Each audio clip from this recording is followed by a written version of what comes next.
Good morning. My name is Cynthia, and I will be your conference operator today. At this time, I would like to welcome everyone to the Uhaul Holding Company second quarter fiscal 2024 investor conference call. All lines have been placed on mute to prevent any background noise. After the speaker's remarks, there will be a question and answer session. If you would like to ask a question during this time, simply press star followed by the number 1 on your telephone keypad. If you would like to withdraw your question, please press the star followed by number 2. Thank you. Sebastian Reyes, you may begin your conference. Good morning, and thank you for joining us today. Welcome to the Uhaul Holding Company second quarter fiscal 2024 investor call. Before we begin, I'd like to remind everyone that certain of the statements during this call, including without limitation, statements regarding revenue, expenses, and income and general growth of our business may constitute forward-looking statements within the meaning of the safe harbor provisions of Section 27A of the Securities Act of 1933 as amended, and Section 21E of the Securities Exchange Act of 1934 as amended. Forward-looking statements are inherently subject to risk and uncertainties, some of which cannot be predicted or quantified. Certain factors could cause actual results to differ materially from those projected. For discussion of the risks and uncertainties that may affect the company's business and future operating results, please refer to the company's public SEC filings and Form 10-Q for the quarter ended September 30, 2023, which is on file with the U.S. Securities and Exchange Commission. I'll now turn the call over to Joe Schoen, Chairman of Uhaul Holding Company. Thanks, Sebastian, and thank you, everybody, for joining us again. As I'm sure you see from the numbers, we've given back more of the U-Move pandemic transaction gains than I would like. The self-move transaction decline impacts most of our product lines. All of our business lines remain competitive.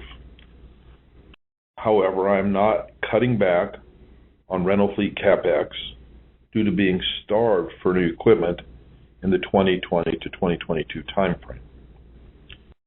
Rental equipment acquisition and maintenance costs unfortunately continue to outpace inflation. Disruption of the OE supply chain due to government mandates for electrification are a huge driver of these increased costs. The public is starting to push back on electric vehicle mandates that fail to meet nearly every metric of a sustainable vehicle strategy, and this may cause some pause with the OEs. U-Haul is continuing to invest in self-storage and U-Box product with the expectation of revenue over the next 5 years. Our typical project is about 3 years from acquisition to opening. Shutting down development now will cause a revenue lull 2 to 3 years from now. This strategy clearly is causing increased carrying costs. We are also investing heavily in digital tools to enhance the customer experience. I consider this vital to our continued success. My focus remains on continued implementation of the fundamentals in our U-Move and U-Store businesses. I will now turn the call over to Jason for a run through the numbers. Thanks, Joe. Good morning, everyone. Yesterday, we reported second quarter earnings of $2.74 or $274 million compared to $350 million for the same quarter last year. From an earnings per share perspective, we reported $1.40 per non-voting share this quarter. That's compared to $1.73 per non-voting share in the second quarter of last year. This brings our reported 6-month earnings to $530 million compared to $688 million for the same period last year. We reported $2.71 per non-voting share for the 6 months compared to $3.41 per non-voting share last year. Starting off with equipment rental revenue results. Compared to the second quarter of last year, we had a $93 million decrease, or about 8%. Over the last 5 quarters now, we've had a $320 million decrease in U-Move revenue. I'll once again remind everyone of the 8 quarters that we had before that, starting with our second quarter of fiscal 2021, where we experienced a $1,428 million increase over that time frame. Compared to our last pre-pandemic second quarter, which ended on September 30th, 2019. We've increased our second quarter equipment rental revenue results by over $265 million, or on a compounded growth basis, that's about a 7.5% annual rate. All of this to say that while we're giving back some of the pandemic-era gains, we are far from losing all of that. The trends that we've seen the past several quarters continued. Total transactions declined a little over 4%. Miles per transaction fell compared to last year, although we're still ahead of pre-pandemic numbers. And revenue per mile has continued to incrementally improve, albeit at a slower rate than what we've seen the last couple of years. October results continued to trend downward compared to last year. Capital expenditures for new rental equipment for the first 6 months were $974 million. That's a $256 million increase compared to the same time last year. We've increased our fiscal 2024 full-year net CapEx projection, so that's net of sales, from $820 million to approximately $870 million. Proceeds from the sales of retired rental equipment increased by about $80 million to a total of $405 million for the 6 months. Sales volume has increased, while average proceeds per unit sold has declined. Switching to self-storage, revenues were up $23 million. That's about a 13% increase for the quarter. The improvement was split between increases in the total number of occupied rooms combined with higher revenue per occupied square foot. Our occupied unit count at the end of September was up over 35,000 compared to the same time last year. During that same time frame, we added nearly 53,000 new units to the portfolio. It's this differential that's leading to our all-in, I'll call it all-in average occupancy rate during the quarter decline by 120 basis points to 84.2%. This same moderation in occupancy can also be seen in what we're referring to as our same store grouping in our press release, where we had an occupancy decrease of about 170 basis points to 95%. From what I can read and hear, other public firms in the self-storage space have been reporting a toughening market brought on by changing consumer behavior and perhaps rate actions that have been taken over the last couple of years. I can tell you that we are experiencing a slowdown in move-in activity as well compared to the last couple of years. However, our asking rents for new customers on average across the entire portfolio are up a little over 3% year over year. Another metric to consider is our average new customer rents compared to the rents that are paid by people who are leaving. The incoming rates were a little over 1% higher than the rents paid by customers who have been leaving. It's very, very likely that the downward pressure on new move-ins and the reported discounting by some of our competitors could slow our self-storage growth the rest of this year. During the first 6 months of fiscal 2024, we invested $633 million in real estate acquisitions. That's along with self-storage and U-Box warehouse development. That's a $49 million increase over the first 6 months of last year, most all of that in the form of additional development costs. During the quarter, we added 872,000 new net rentable square feet. About 400,000 of that was the acquisition of existing self-storage. And we currently have a little bit north of 7,400,000 new net rentable square feet being actively worked on. Our operating earnings in our moving and storage segment decreased by $113 million to $402 million for the quarter, brought down by the slowing of U-Move revenue. Operating expenses were up $24 million for the second quarter. Fleet repair and maintenance was up $17 million. That's a combination of costs associated with us prepping trucks for sale, along with costs associated with preventative maintenance work. Personnel costs were up $18 million. Our head count for this quarter compared to the same quarter last year was up about 2.5%, which is significantly down from the increase we saw last year at this time of around 16%. As a percent of revenue, this quarter was higher than what we reported the last two fiscal second quarters. However, if you go back in time, personnel costs right now are not out of line in comparison to similar time periods in previous years. We're continuing to place a premium on having access to cash and liquidity. At the end of September of this year, cash, along with availability from existing loan facilities at our moving and storage segment, totaled $2,555 million. With that, I would like to hand the call back to our operator, Sinthu, to begin the question and answer portion of the call. Thank you. At this time, I would like to remind everyone, in order to ask a question, please press star, then the number 1 on your telephone keypad. We'll pause for just a moment to compile the Q&A roster.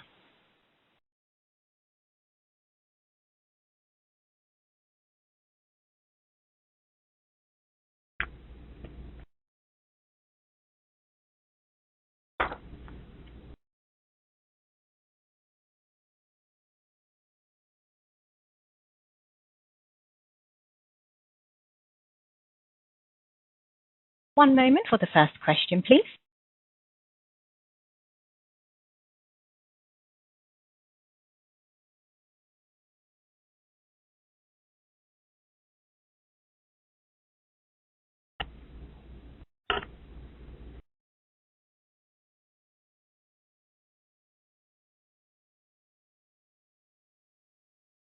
Thank you. Our first question comes from Stephen Ralston from Zacks. Please go ahead. Your line is open. Good morning. Good morning. Going through the numbers, it appears, at least to me, that the operations are being affected by the slowdown in moving activity, but it seems to be just like a step down to a lower plateau from your record year. I mean, I've gone through a lot of these segments. I've got a model that incorporates seasonality. And even in this self-storage business, it just seems to be stepped down to a slightly lower level, mid-single-digit level, lower level. First of all, would you agree with that? This is Joe.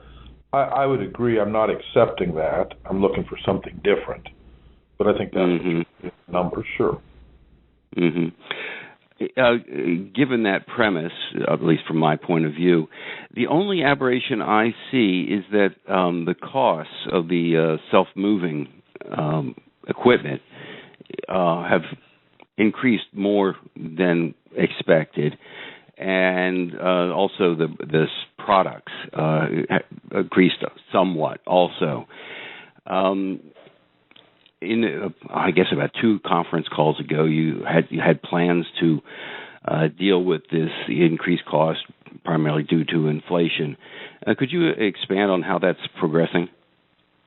Well, I'm not sure what you meant by other products, but I'll address rental equipment. Self-moving products and services. Okay. I think that any pressure there is, give or take inflationary. It's not out of control. When you get into our motor vehicle fleet, there's where you see what you read about in the newspaper, which is basically due to government mandates, all suppliers are subsidizing electric vehicles by enormous increases in gross margin on their internal combustion fleet. We're stuck in that little bind right now. Buying electric vehicles isn't the way out because they don't really have product. I don't have any effective way to lobby the manufacturer to change course. As you know, they have tremendous political pressure on them. So what's really going to have to modulate this, in my judgment, is sales at the dealerships. At the point they can't unload this stuff at the dealerships, they're going to have to face the music. The retail customer does not have to buy a new vehicle this year. We're running a business, we kind of need to replenish stocks, but the retail customer can put a vehicle purchase off, and I think that until that happens, we're not going to see any change in the manufacturer's strategy, which is basically to subsidize their enormous losses on electric vehicles by charging people who drive a gasoline-powered vehicle. What can we do, given that we can't influence that, at least in the short term? Well, we have to work on productivity of rental equipment, which is largely positioning. Now, us having 32,000 plus retail outlets is a wonderful competitive tool, but it's a very goes just the other way on productivity of equipment. The more outlets you have, the harder it is to maintain levels of productivity. Over the years, we've been able to deal with this with improved electronic tools and more or less knowing where our equipment is on a real-time basis. There's still some gains to be made there. And so I'm focused on that real hard. We're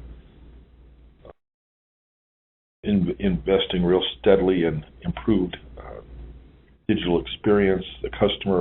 Our customer, just like pretty much everybody in the economy, a big percentage of our customer wants to have a digital experience, not a person-to-person experience. And so we're investing to improve that experience. Those gains are slow, but we see us we're making some gains there, and we get the customer a little happier. So the position of the equipment is a big focus of mine at this time, because that's something we kind of control. We don't totally control it because customers go where they want to go, but we have ways to influence that, and that's been my focus. I had all my direct field reports in about a month ago. We went through some ABCs of how we're going to better position this equipment. That takes a little while. You can't just move them. But we'll make some progress on that and maybe dent these increasing costs a little bit. But right now, I don't see how we're going to get ahead of them in the near term. Thank you. Initially, you did not accept my premise that we're just stepped down to a slightly lower plateau in the basic self-moving business. What is your view? Well, I thought I said that yes, we're now, as what Jason calls, at more historical growth levels. And you're calling that a plateau, okay? Mm-hmm. I think you're saying the same thing.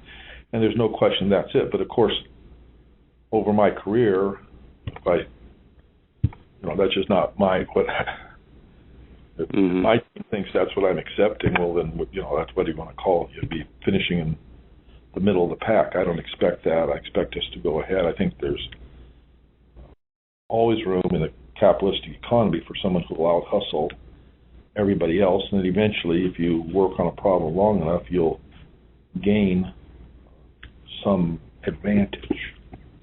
But I don't, other than digital tools, which I'm sure everybody you follow is working on, other than that, I don't have a advance staring me straight in the face, okay? But we've gone to self-dispatch on rental equipment to a great extent. We've gone to self-move-in, to self-storage to a great extent. Those, you can't pull it from the numbers, but that's baked into the numbers.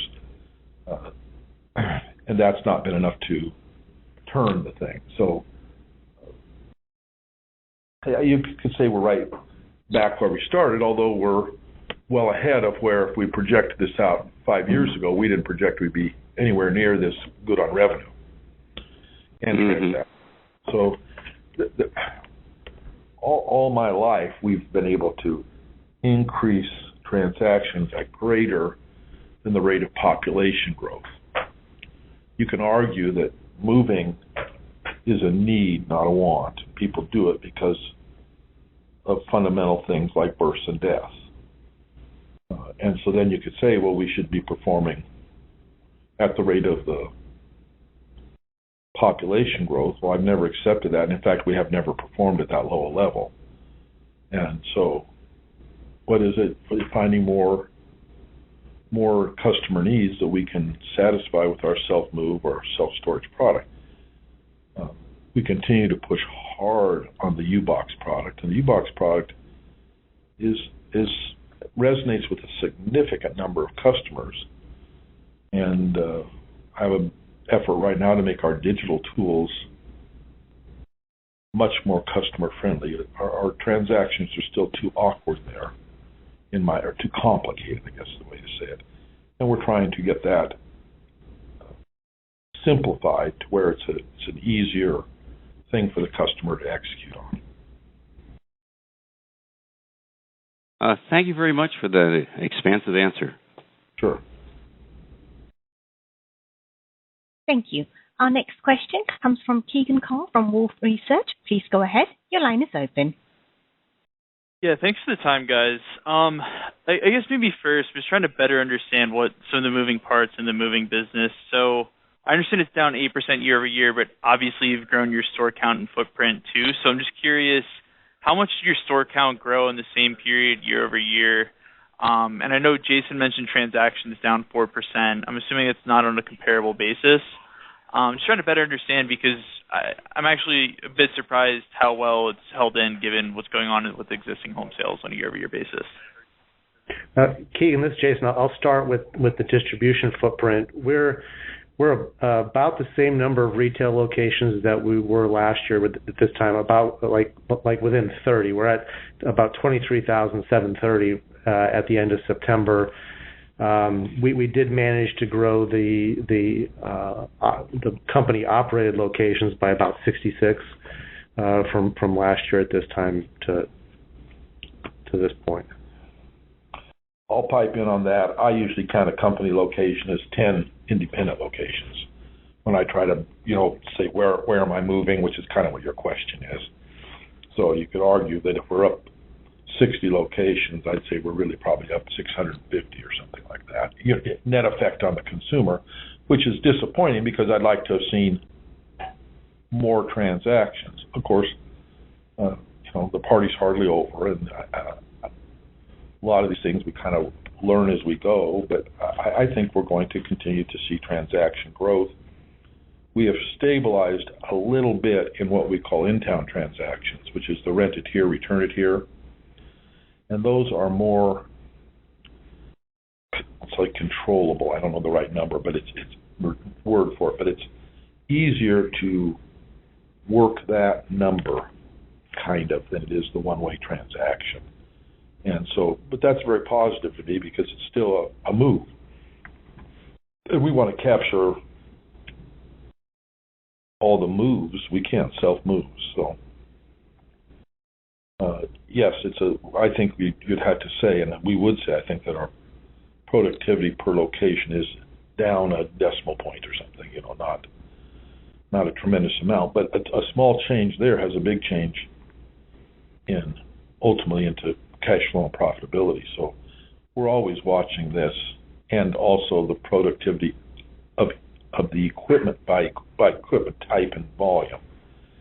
And we're doing some realigning there that we're a little behind, I don't know, maybe 4 months behind on sales. Jason, would you say? Maybe we're 4 months behind what we would like to have been on sales. But sales are now catching up after we didn't sell trucks for about 2 years there because we couldn't buy any.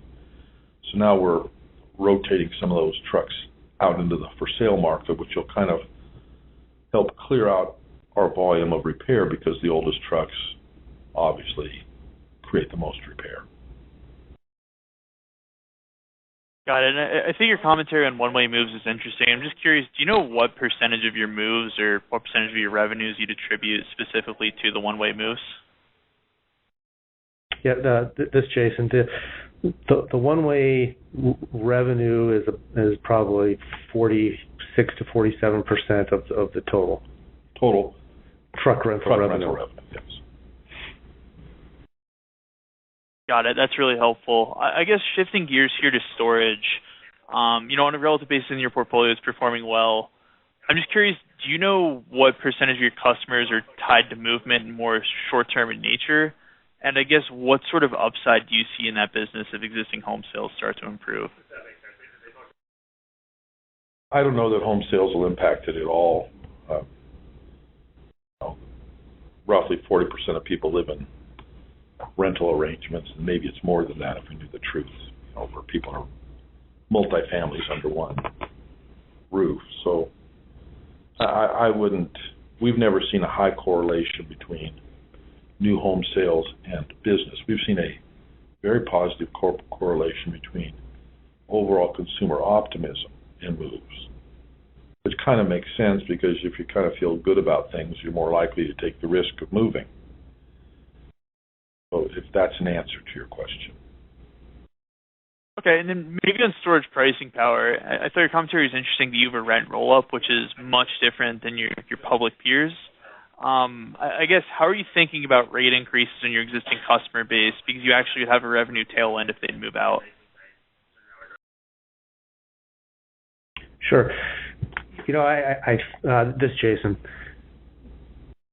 We have a very methodical approach to rate increases, which I think in the last year the competition was much more aggressive than what you saw us be. So they're kind of dealing with the effects of that, whereas I think we still have some upside now with them reacting to their situation could have an effect on us and could impact how successful our rate increases stick. Now, we normally just go about working our plan regardless of what everyone else is doing. If we're providing a good product and service to folks, we stick with it.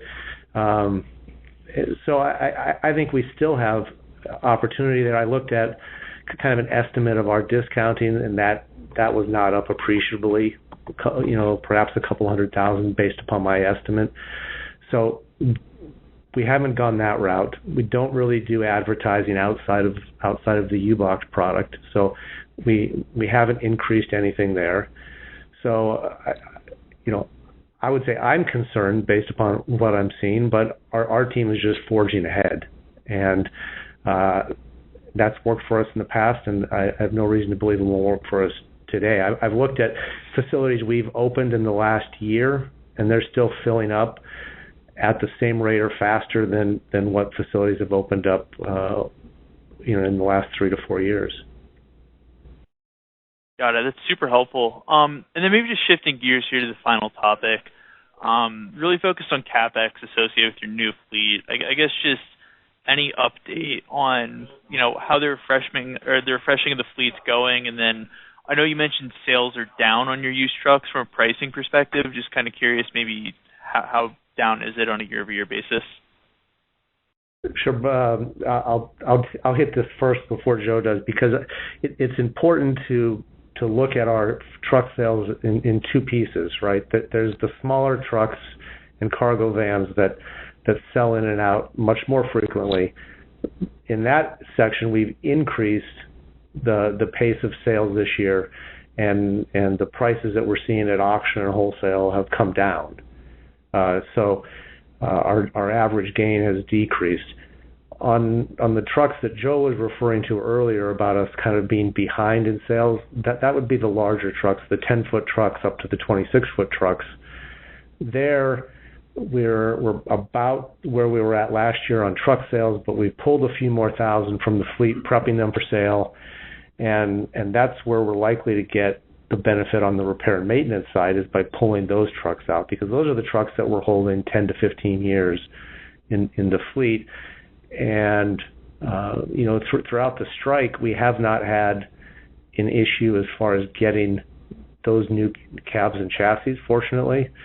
So this has been I'll call it a pretty good year as far as bringing in new equipment, albeit at a higher price. Got it. And I guess, is it fair to assume that as you guys work through replacing the fleet, that your near-term CapEx will ramp, but there's going to be a material decline in maintenance CapEx? Is that the right way to be thinking about it? Well, I've had this discussion with folks on the phone. The $1.6 billion gross that we're going to spend this year probably on fleet, they want to know which part was growth, which part was maintenance. At the point that we're at in the cycle now, unfortunately, all of it is kind of maintenance CapEx, and I think we have another year or so of that, and then we'll settle back down and figure out what the maintenance CapEx number is going to be. It used to be kind of a net 600, give or take. It's climbed from the mid 500s to today's pricing and size of the fleet to maybe the mid 600s. I think we need the pricing environment to settle down, and then where we're going to settle on the size of the fleet to figure out a good run rate on where maintenance CapEx will end up. Got it. That's it for me. Thanks for the time, guys. Thank you. Our next question comes from Jamie Weiler from Weiler Management. Please go ahead. Your line is open. Thanks, Joe. You've always mentioned that fleet utilization is one of the keys to profitability for U-Haul. I realize that during the COVID-related spike, we didn't have enough product there. But given that demand is a little down, shouldn't we reduce the fleet size a bit right now so we can increase utilization? Absolutely. We have reduced the pickup and van fleet roughly 4,000 units. And okay. We will trim some out. You reduce the fleet, Jamie, at the tail end. Okay. Mm-hmm. So, yes, that's these trucks that we'll take them to sale. And that. Okay. Okay. On the self-storage side, you have a chart in there for the various occupancy rates in metropolitan areas around the country. Does that guide you at all as to where you should put your resources as you grow your self-storage business? In other words, putting the more units in the ones where occupancy rates run very high, like Georgia, and less in areas like Pennsylvania where they're running lower. Generally speaking, yes. A lot of these decisions get down to a micro market. So let's say, 3 or 5 mile circle, not to a state like Pennsylvania. So there are still opportunities in Pennsylvania. There are more opportunities in Georgia. So we kind of sort through that. It's a little bit opportunistic because there has to be a site available. So you can find some places where the occupancy and the rate are great, but the sites are, just very, very difficult and very, very cost prohibitive. I right now have at least 3 sites that we committed to, and now we're not going to get land use on, so I'm going to be stuck with 3 sites. But in the competitive real estate market I was in, we had to go hard before we could be absolutely certain of land use, and that'll bite you. So they're great areas, but they're not going to let us build on them when everything comes out in the wash. So yeah, you're always looking for rate, and every time we do a project, we pro forma a rate, of course, and rates around the country can vary substantially. Certainly 40 cents a square foot per month is very much you can find that variance. And it's not always explained by costs or whatever. So you're trying to sort for places where you're going to have a rate that at least is going to allow you to make a profit, to forecast a profit. And get some of these markets, I'll pick on LA because it's been a rough one. You can buy something in LA at the prices that stuff is selling for. You're very, very difficult to project a profit. I would say our movement in LA over the last 4 years has been largely driven by we have to do something or we're going to go out of business, not it's a huge profit opportunity. Okay? In other words, we need some network here and we got to get in, but are we going to make money that's going to make Jason and his team happy? And it's hard to forecast that. Now, with this inflation that's been running, that may bail us out on some of these things. You don't know for a fact.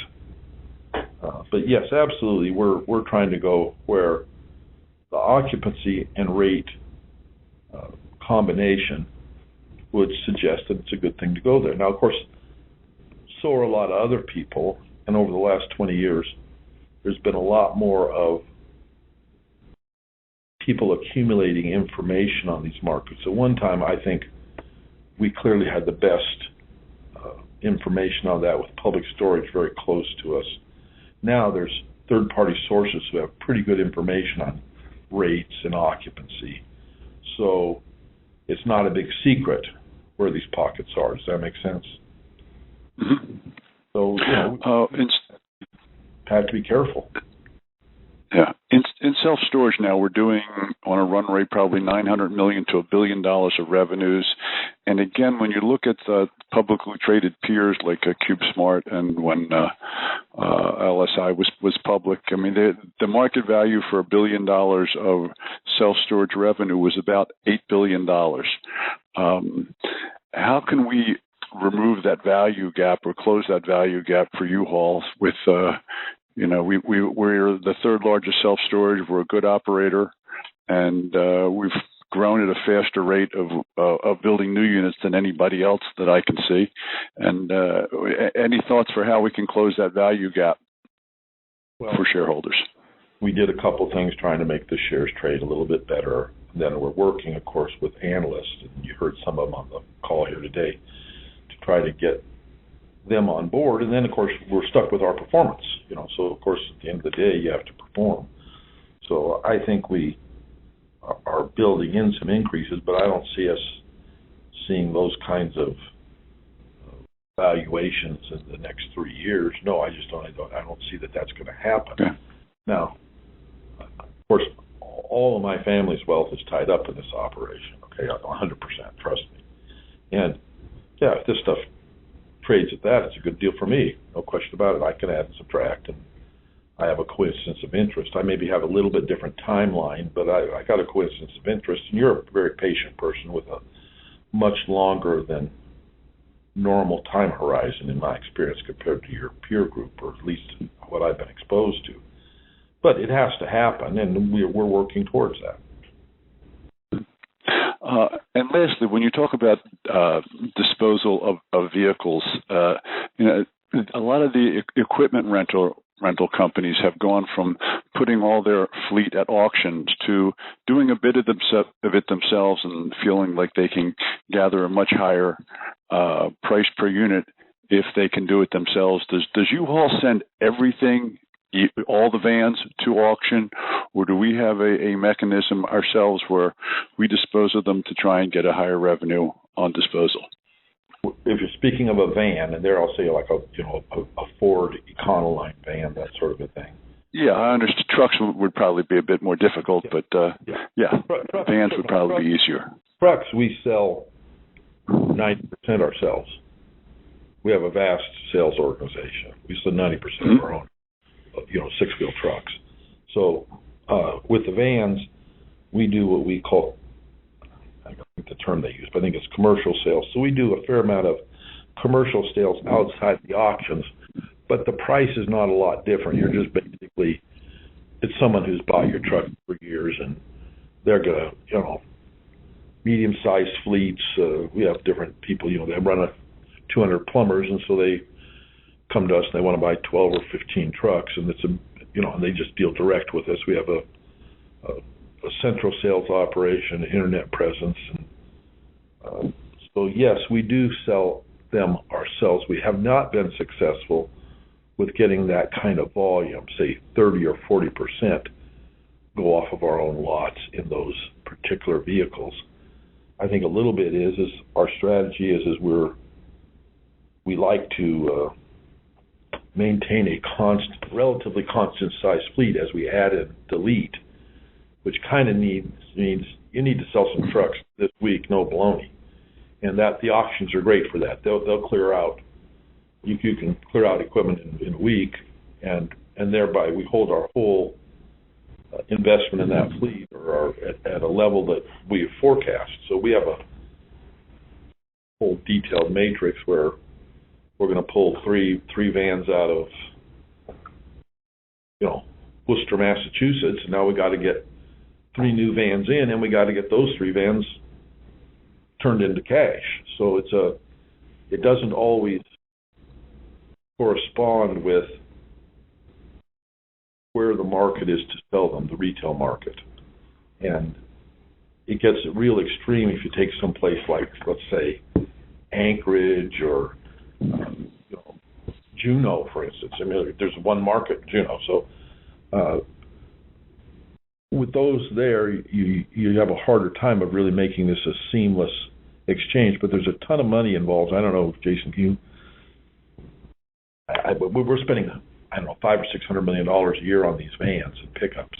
Oh yeah. And so we want to see. We're kind of interested in moving them the day we want to move them, and the auctions they're a good vehicle for doing that. And yeah, you don't get retail price, no question about it. But we move it, we get on. We sell a lot of vehicles, but I don't consider us a vehicle sales organization. The Penske organization, probably if you push them, they'd probably say, well, yeah, we're a vehicle sales organization. And I would say they probably are. They're retail and used both, and cars and trucks, and great. That's a skill set they depend on. We're more depending on how we rented them, I think, is the deal. But we have to sell them for a profit. So if we need to, get $28,000 per vehicle, we need to get $28,000 per vehicle. No baloney. And we've had one or two times. There's always a risk with resale. And we've had one or two times where the prices were ebbing when we would rather they hadn't been, and that kind of pinches you. So I guess we just put a premium over liquidity over price. Okay, thanks for your time, Joe. Appreciate it. Sure. Thank you. Our next question comes from Craig Inman from Artisan Partners. Please go ahead. Your line is open. Thank you. Quick question just on cash. I know we talked about this last quarter. How much liquidity do y'all think you need? And, I'm just looking at, it's probably, down $1 billion in terms of just cash on the balance sheet since September of 22. So just thinking about liquidity, and particularly in light of the self-storage build and, elevated fleet CapEx, where's your floor on cash, and are you in a good position there still? This is Jason. We have a ways to work the cash balances down still. So, pre-COVID, we had worked the cash balance down to about where we wanted it, which was, I think, in the $500 to $600 million range. We're working towards that. As you mentioned, we've net invested an extra close to $1 billion from last year at this time. And also of note, we're building up a significant amount of liquidity in unfinanced real estate. So our net real estate borrowings, I think, have gone down $90 million from last year at this time to September 30th. And we've been adding new real estate. So there's I don't state it in our liquidity number. I'm just saying what's actually available through existing facilities. But I would say that we clearly have over $1 billion of unfinanced of real estate proceeds that if we chose to finance, we could. We're just sitting out of the market a bit right now. Okay. All right. So that's plenty there. Okay. Don't really have any earth-shattering questions. I mean, obviously the cap rates have moved some in self-storage. Y'all have pivoted in the past from development to acquisition. Anything on the acquisition front that looks interesting, or is that no big ones? The big ones are still pushing. They've got investment bankers pushing them, and they're still going to rope a sucker, in my opinion. But they're going to. We did, though, in the last, I think, 90 days, we did something. Jason said something like 400,000 units. Close to half of the square feet that came online in the quarter was from the acquisition of existing self-storage facilities. So, the ones that are coming online for us are, you might call them tertiary markets, or areas that, in some cases, we have a presence and we just wanted to expand the self-storage presence. Those are the ones that are presenting themselves today. But I think you're right. The market is headed in that direction, and we will try to participate where we can. Okay. So if something did come along, I mean, obviously between the development and an acquisition, you've got enough liquidity there. But you wouldn't, y'all talked about, I know, Joe, you've talked about just making sure you're built for lean years. You're going to keep plenty available in all times. Yeah, I think we're kind of a little bit, what do we say, a burnt child scared of fire. So, hopefully we do that. Of course, nobody knows. Nobody knows. You don't know if this is a 1-year deal or a 5-year deal. Nobody knows. We paid 12% for money. So, okay, it's unimaginable to my present staff, but I lived through it. So, these things happen. And I think we just kind of have a little bit more of a cautious approach, I hope. Yeah, no, that's the way to operate long term. That's all for me. I appreciate it. Thank you. Thank you. As a reminder, to register for a question, please press the star, then the 1 on your telephone keypad. Our next question comes from Stephen Farrell from Oppenheimer. Please go ahead. Your line is open. Good morning. Good morning. You talked about inventory management and removing vehicles at the tail end of the fleet. For the vehicles that have been harder to acquire and replace, is there an opportunity to do more extensive rehabilitation for vehicles sort of closer to the median age there that will help reduce CapEx and, say, 2 or 3 years down the line? We've already done some of that. We will continue to do that. But basically, other than this aberration, we have an aberration now where the OEs are just raising prices at 2 and 3 times the rate of inflation. Okay. Before, when the pricing increases were about the rate of inflation, our experience is that spending that money on vehicles would turn out to be about a push. Okay. And you can argue now that it's more attractive. Of course, I've had my guys on that subject for a couple of years now, and we have not seen a vehicle that we thought we should, not really remanufacture, but, substantially reinvest in midterm. Okay. We haven't seen that, but we're looking at that constantly, and we have the capability to do that, I think, more so than most people. We do the bulk of our own maintenance and repair, so we have a extensive network of repair facilities. We also build, 70% of our cargo boxes, so we have a whole network of assembly plants. And before we've converted them all and just basically rehab trucks and gone ahead. And that could be where this goes. We have a store of rebuildable engines and transmission drivetrains. We have a warehouse full of them that we've accumulated. All these are trying to hedge our bet. Okay, but we haven't seen that that's a big opportunity right at this time. No. That's helpful. Do you know how much more of an increase in, and you said it's 2 to 3 times inflation? Do you know at what rate it would make sense economically? No, I don't have a number on that. We're just kind of, what do you want to call it? Stumbling into it. One of the nice things about, I'll pick on Ford, but they simply have got this internal combustion engine dialed in. It's not the engine that you and I knew about in high school. This thing is a finely designed engine. You don't replace rings and valves. It just doesn't happen. These motors run. They're beautifully made. They're very fuel efficient. So we've got some savings from that, which now, of course, they're making us give back, basically, okay? But the vehicles we bought 4 years ago were pretty much at this level. And and Ford is criticized on quality a lot in the press, and of course they're not perfect, but having dealt with them for 40 years, they got a considerably better quality product now than they sold us 20 years ago. And so we enjoy that, and that impacts a little bit. Would you repower it or do these sort of things? Before, you could see you did a lot of repowering at 80,000 miles. Right now, we're going to see 140,000 miles and more. We'll have the occasional engine hand grenade, but no, they're not. They're not wearing out. The day of putting in valves and rings and just gone. It doesn't happen. You don't put in bearings.